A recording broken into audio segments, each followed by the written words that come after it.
नमस्कार दोस्तों, मेरा नाम है दीपेश पंत और आपका स्वागत है मेरे यूट्यूब चैनल में। दोस्तों आज के इस वीडियो में हम बात करेंगे उत्तराखंड के इतिहास से संबंधित कुछ महत्वपूर्ण बिंदुओं पर। ये जो प्रश्न हैं आपके आने वाली परीक्षाओं में, चाहे वो वीडियो की परीक्षा हो, चाहे वीपीडीओ परीक्षा हो, चाहे उत्तराखंड में निकली हुई प्रवक्ता की जो स्क्रीनिंग परीक्षा होने वाली है उसकी दृष्टि से बहुत महत्वपूर्ण है। तो आइए शुरू करते हैं। आज का पहला प्रश्न है, लाखों गुफा किस नदी के तट पर स्थित है? लाखों गुफा एक पुरातात्विक स्थल है जो अल्मोड़ा जिले में सुयाल नदी के तट पर स्थित है। तो किस नदी के तट पर है ये अगर आपसे पूछा जाएगा तो आप कहेंगे सुयाल नदी के तट पर स्थित है। तो यहीं पर अगर प्रश्न ऐसा आ जाता है कि लाखों गुफा पुरातात्विक स्थल किस जिले में स्थित है, तो आपका उत्तर होगा अल्मोड़ा जिले में। देखिए, लाखों गुफा की जो लोकेशन है अल्मोड़ा जिले से लगभग 15 किलोमीटर की दूरी पर स्थित है। लाखों गुफा की अगर बात करें तो लाखों गुफा की खोज 1963 ईस्वी में, कितनी ईस्वी में, 1963 ईस्वी में यशवंत सिंह कठौज जी द्वारा की गई थी। आइए अगला प्रश्न देखें। अगला प्रश्न है, ग्वारख्या गुफा किस स्थान पर स्थित है? तो ग्वारख्या गुफा की अगर बात करें तो यह स्थित है डुंगरी गांव चमोली पर। ग्वारख्या गुफा के बारे में अगर बात करें तो यहाँ पर यह प्रश्न पूछ लिया जाता है कि ग्वारख्या गुफा किस नदी के किनारे पर स्थित है। जैसे लाखों गुफा अब ऊपर देखा हमने सुयाल नदी के तट पर स्थित है, उसी प्रकार ग्वारख्या गुफा चमोली में अलकनंदा नदी के तट पर स्थित है। किस नदी के तट पर स्थित है? अलकनंदा नदी के तट पर स्थित है। ये बात आपको याद रखनी है। अगले प्रश्न की अगर बात करें तो अगला प्रश्न है, उत्तराखंड के किस पुरातात्विक स्थल से 5.2 किलो सोने का मुखौटा प्राप्त हुआ है?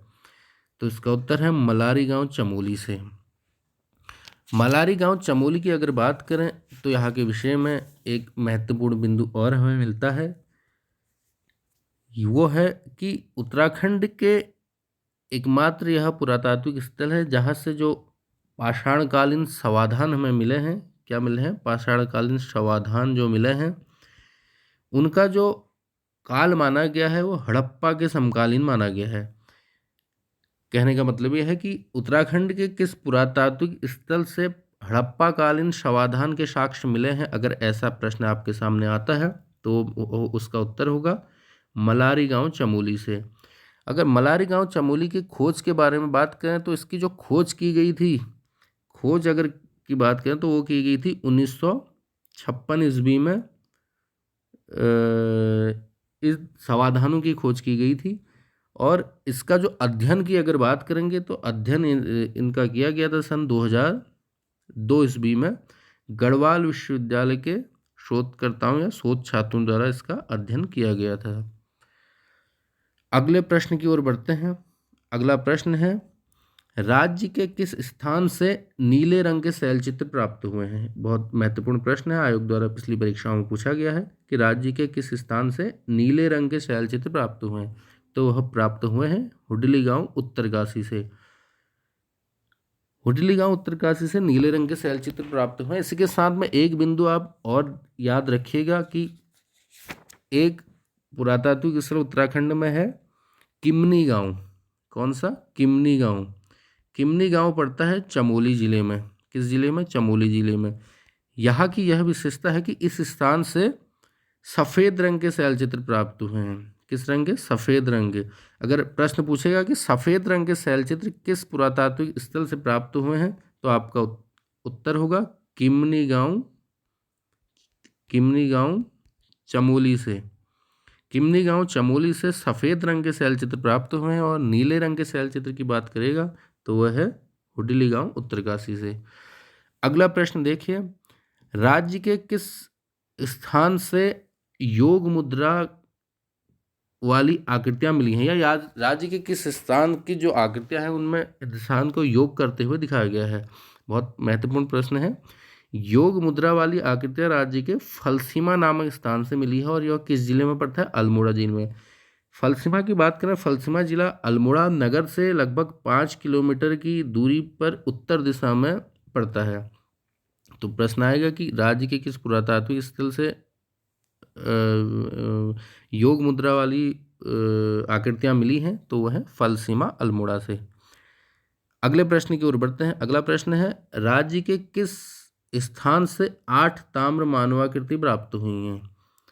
तो यह प्राप्त हुई है बनकोट पिथौरागढ़ से। पिथौरागढ़ जिले में बनकोट नामक एक गांव पड़ता है, यहाँ से 8 ताम्र मानवाकृतियां प्राप्त हुई हैं। ये बात आपको याद रखनी है। आगे बढ़ते हैं हम। हमारा आज का छठा प्रश्न है, उत्तराखंड का प्रथम उल्लेख किस ग्रंथ में मिलता है?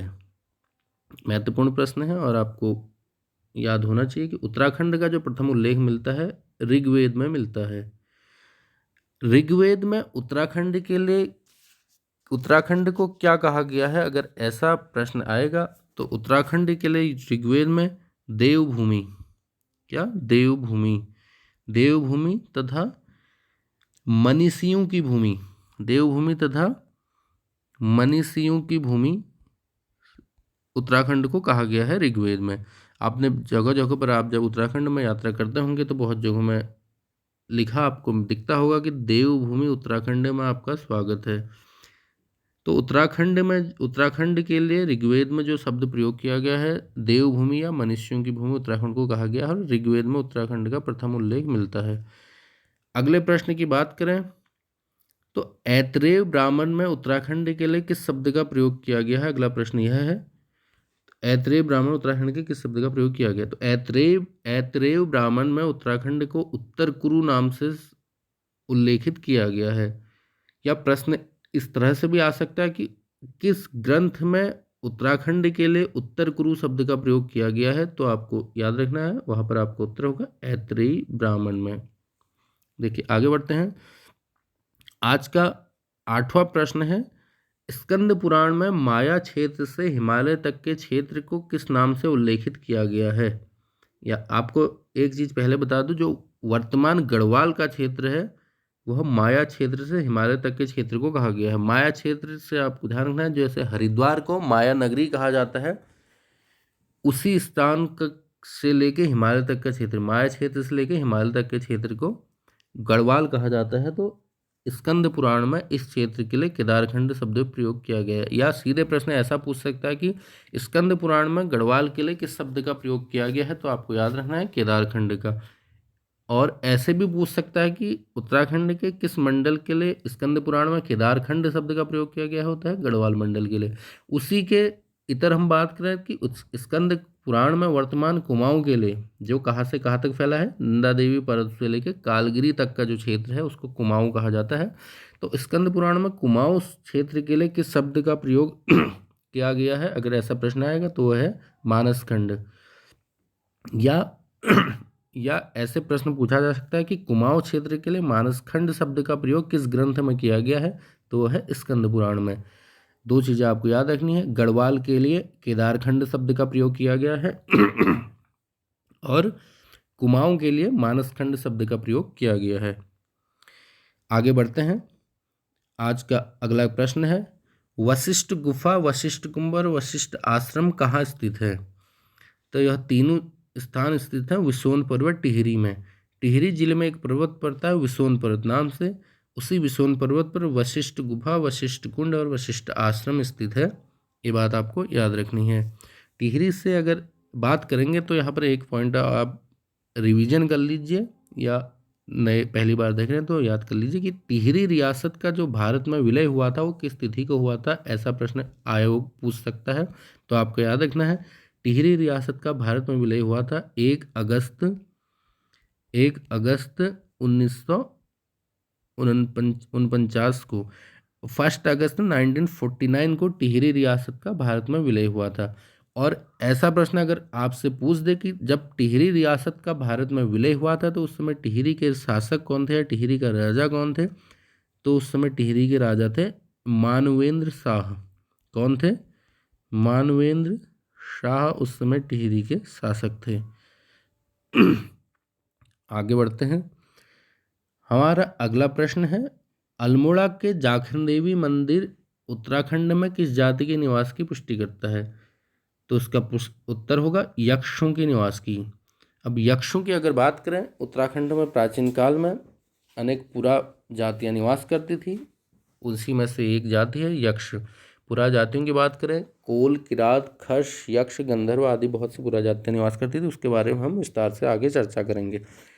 तो उत्तराखंड अल्मोड़ा का जाखन देवी मंदिर उत्तराखंड में किनके निवास की पुष्टि करता है? यक्षों की निवास की। और प्रश्न ऐसे भी पूछ सकता है कि उत्तराखंड का कौन सा मंदिर राज्य में यक्षों के निवास की पुष्टि करता है? तो वह है जाखन देवी मंदिर।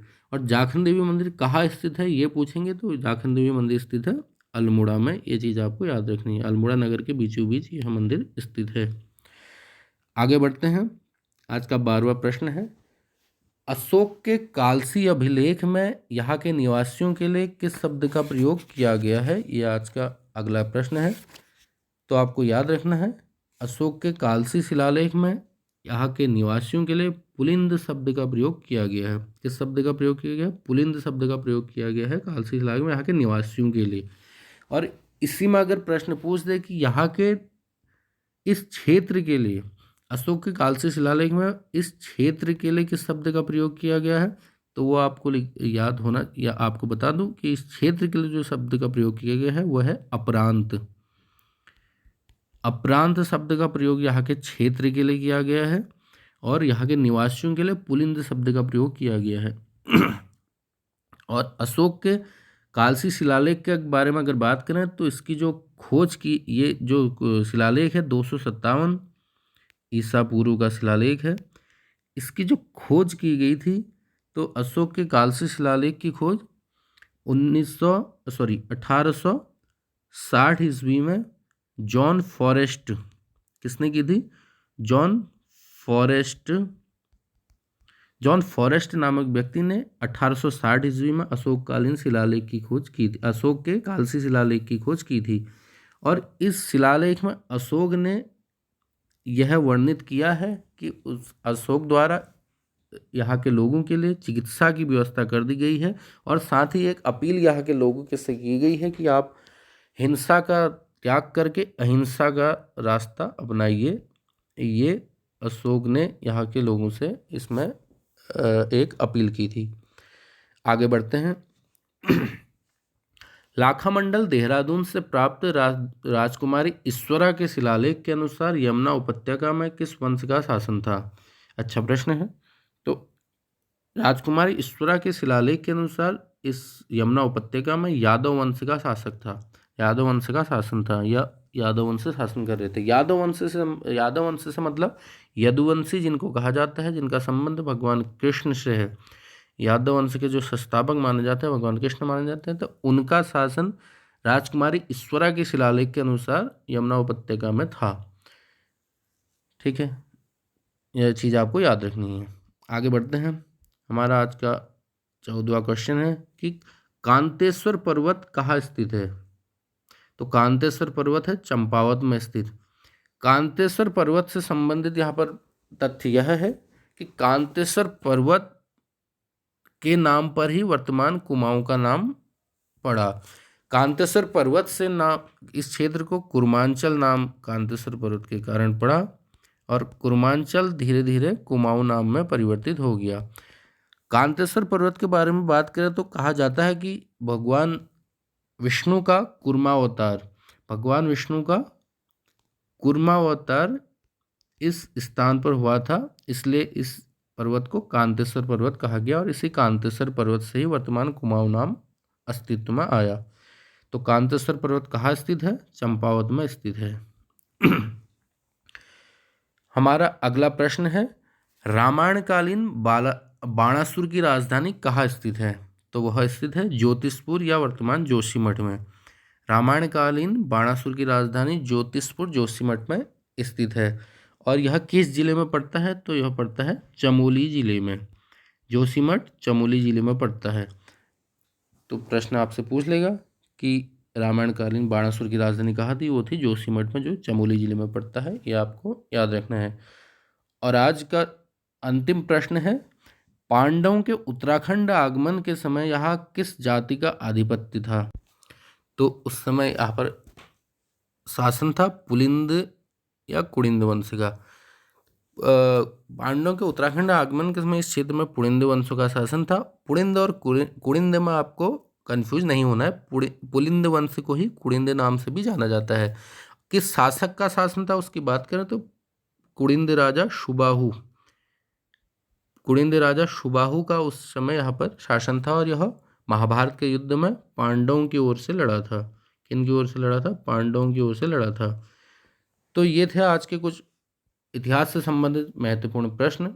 उम्मीद है आपके परीक्षा की दृष्टि से ये प्रश्न आपके का फायदे के लिए फायदा सिद्ध होंगे और आपको निश्चित रूप से इनसे आपकी परीक्षाओं में मदद मिलेगी। अगर आपको वीडियो पसंद आई हो तो लाइक कीजिए, शेयर कीजिए और सब्सक्राइब कीजिए और अधिक से अधिक लोगों तक यह वीडियो पहुंचाइए। बहुत बहुत धन्यवाद।